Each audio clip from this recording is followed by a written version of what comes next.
Hi there, RP1 Nation. This is RP1 Texas. On the ride for Rally Point, hashtag RFRP. And this is RFRP Texas History Lessons.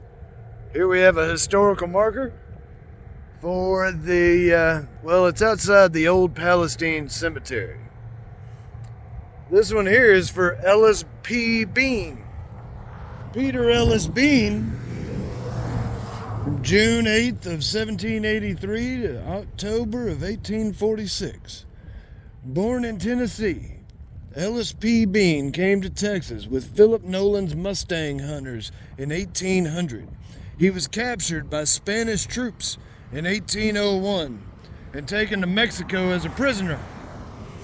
In 1810, he was freed in exchange for service to the Royalist Army, but he quickly deserted to the rebels under Morelos.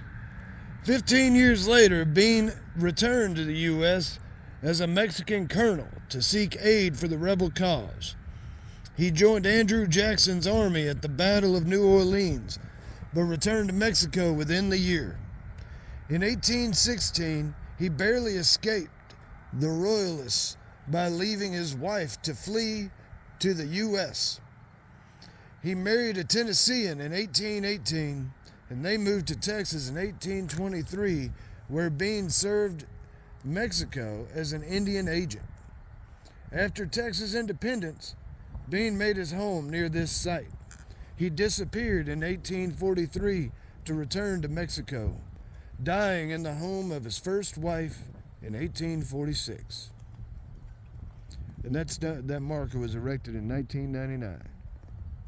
So Ellis P. Bean, a Tennessean, came down here, was hunting Mustangs, was hunting horses real similar to my trooper, but got put in prison for it by the Mexicans. Man, Ellis Bean had an interesting life.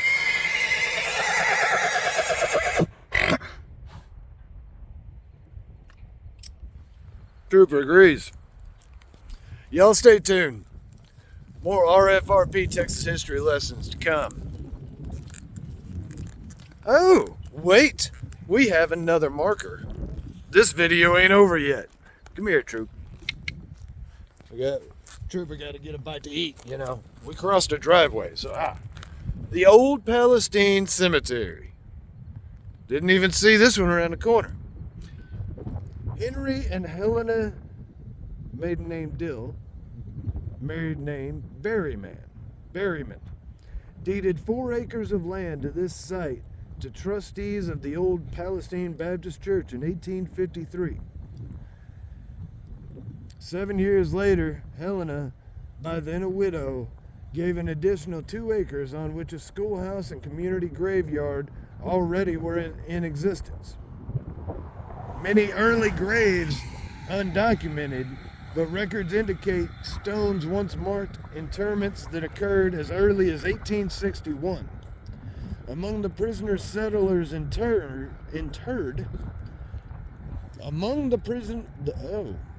the pioneer settlers interred here are James and Martha Boyd, their son Benjamin, daughter Martha Donegan, and infant granddaughter Laura Donegan,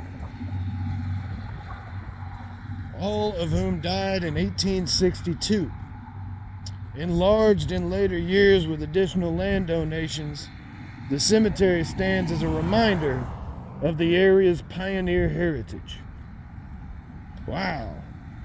1861, 1862, we're talking like Civil War era, when the first bodies were here. 1862, looks like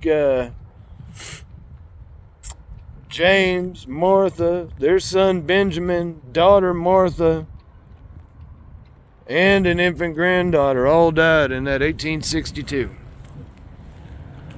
Them pioneers back then, they lived a rough life, man. It was a rough life. It seems like entire families were taken away. Doesn't say how, but there's a lot of things out here that'll kill you. Once again, stay tuned for For RFRP Texas History Lessons, visit rp1texas.org to learn how you can contribute to our mission to end veteran homelessness. I love y'all. See you next time.